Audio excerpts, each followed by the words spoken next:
আসসালামু আলাইকুম। গল্পের রাজ্যে স্বাগতম সবাইকে। বেলি প্রজেক্টের কাজ ব্যবহৃত ককটিস হাতে নিয়ে ধরতে চাচ্ছে, কিন্তু ইরফানের ভয়ে ধরতে পারছে না।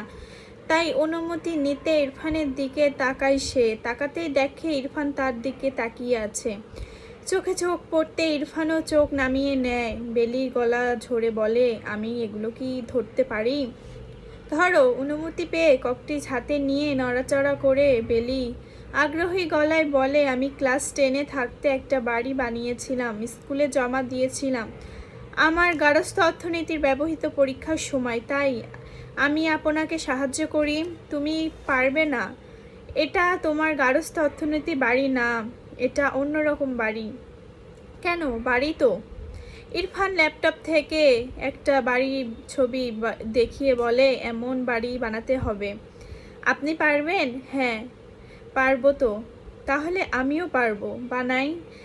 বেলি চিকন কণ্ঠস্বরে আকুতি অগ্রহ স্বরে সহজ হচ্ছিল না ইরফানের থেমে থেমে বলা কথা। বেলি সে কখনো ইরফানের কথা কখনোই আবদার করেনি।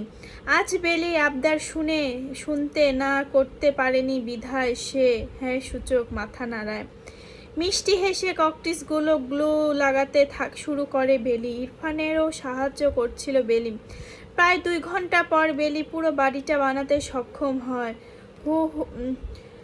হুবহু ল্যাপটপে থাকা ছবির মতো হয় বাড়িটা। ইরফানও হাঁপ ছেড়ে বাঁচে। বেলি হেল্প না করলে আজ সারা রাত পার হয়ে যেত ইরফানের। সে ভেবেছিল বেলি হয়তো পারবে না। হস্তশিল্প বেলি হাতটা বেশ পাকা, তা দেখতেই বোঝা যাচ্ছে।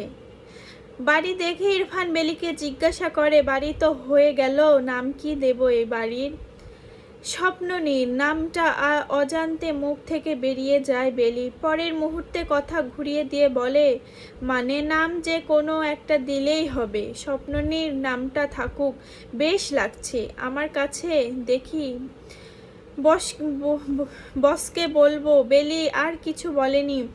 এখানে তার কাজ শেষ, তাই নিজের ঘরে যাবে বলে উঠে দাঁড়ায়। তখনই ইরফান বলে, কাল যদি প্রজেক্টের ফাইনাল হয় তাহলে কি চাই তোমার? কি চাই মানে? তুমি তো বানিয়েছো বাড়িটা, তাহলে কিছু তো একটা চাই তোমার। তোমার কিছু চাই না? কিছু চাওয়া না চাওয়া কেন? তুমি যদি চাইতে তাহলে আজ অনেক কিছুই হতো। আমি চাইনি বলেই কি এত কিছু হয়েছে? এই প্রশ্নের উত্তর জানা ছিল না ইরফানের, তাই সে দমে যায়। ইরফান চুপ থাকতে দেখে বেলি বলে, আমি যাই।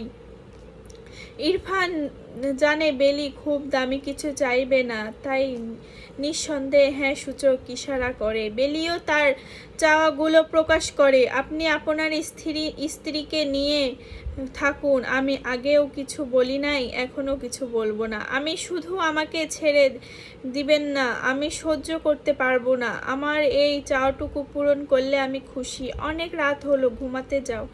ইরফান চোখ বন্ধ করে তাকিয়ে থাকে বেলি চলে যাওয়ার দিকে। আজ ইরফানের জন্য বিশেষ একটা দিন। প্রজেক্টে সবাই পছন্দ হলে এই প্রজেক্ট অনুযায়ী তাকে কাজ হবে, সাথে ইরফান প্রমোশনটাও হবে।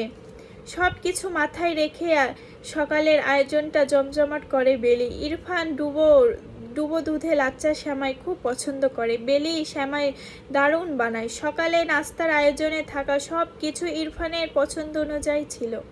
মনে হচ্ছে ইরফানের থেকে বেলি অতি আগ্রহ বেশি। ইরফান ফর্মাল ড্রেস সাহেবের মতো লাগছে।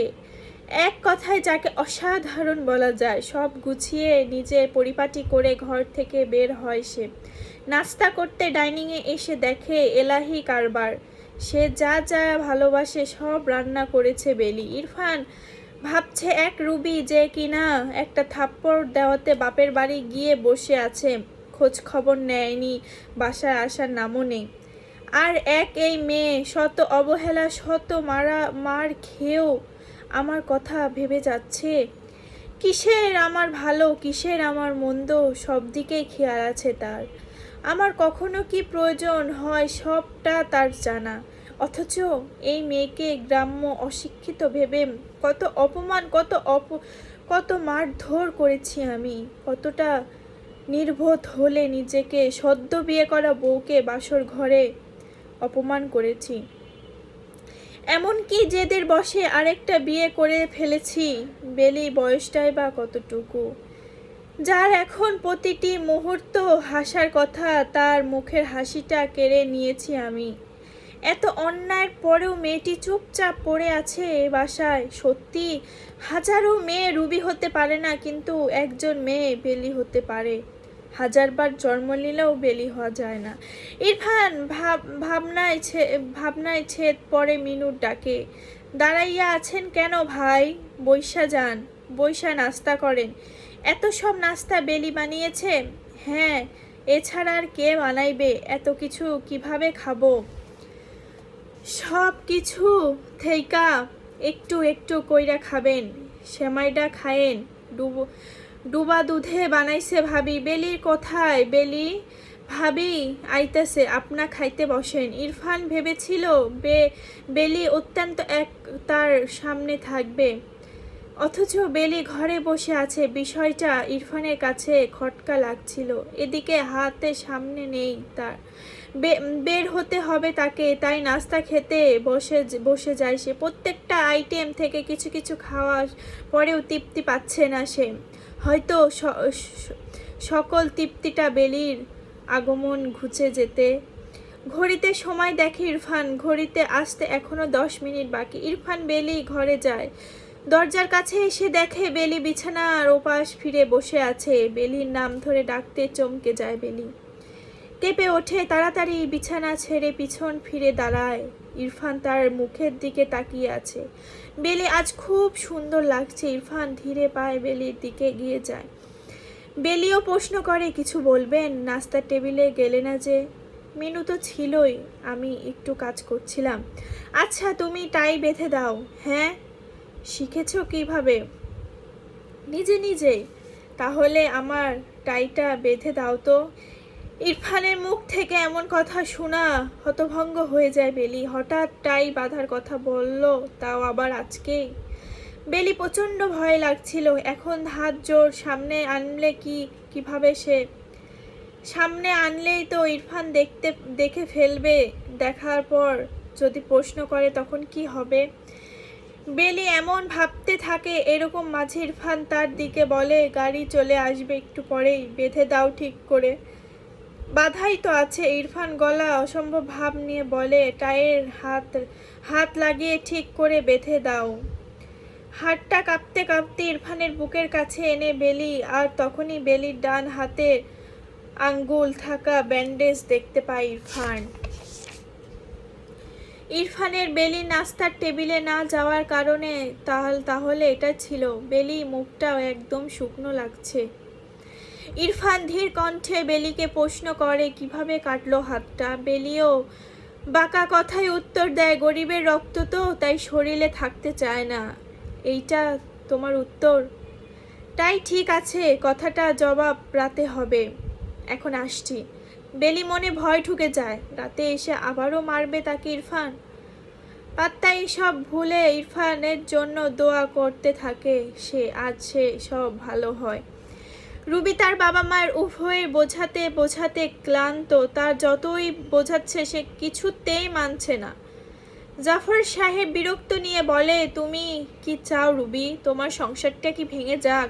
বাবা, ও আমাকে চড় মেরেছে তো কি হয়েছে? তোমার উস্কানিতে তো এতদিন বেলিকে মারধর করতো ইরফান, তাতে তুমি না হয় একটা চড়ই খেয়েছো, তার সমস্যা কি? বাবা, স্বামীর ঘর ছেড়ে বাবার ঘরে এসে বসে আছো। বেলি কি এই সুযোগে ইরফানের হাত করার চেষ্টা করবে না? কখনো না। ইরফান বেলিকে ঘেন্না করে। বেলি মা বলে, বারবার মানা করেছিলাম বিবাহিত ছেলেকে বিয়ে করিস না। শুনেছিলিস আমার কথা? এখন সতীন নিয়ে সংসার কর। উফ মা, তুমি থামবে? ওর বিয়ের আগে থেকে আমার সাথে সম্পর্ক ছিল। দেখতে গেলে তো ওই মেয়ে আমাকে মধ্যে ঢুকিয়েছে। তো সঙ্গে সম্পর্ক ছিল আর ওই মেয়ে বিয়ে করেছে, তাও তো আগে। তাহলে এখানে প্রায়োরিটিটা কার বেশি কার কম আমি জানতে চাই না। আরেকটা মেয়ের ঘর নষ্ট করছিস, এখন দেখ আল্লাহ তোর সাথে কি করে।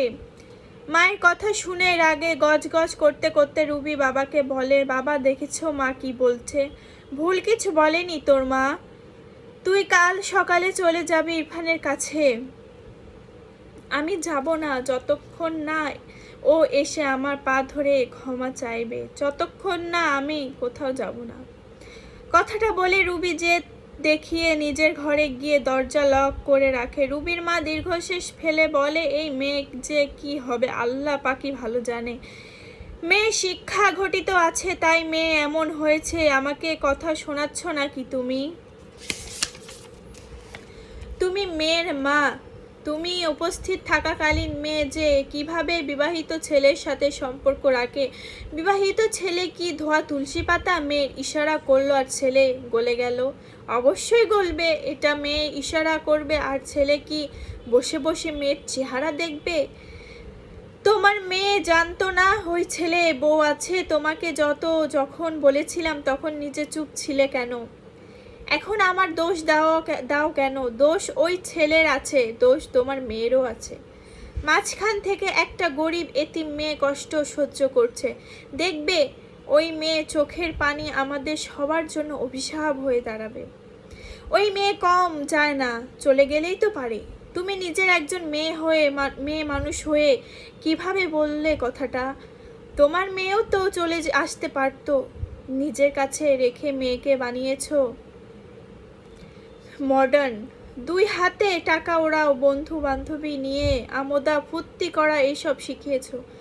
এখন মেয়ে এইসব অভ্যাস আর ছাড়তে পারছে না। দেখো রুবির বাবা, আমি মেয়েকে বলে দেইনি বিবাহিত ছেলের সাথে প্রেম করতে আর তাকেই বিয়ে করতে।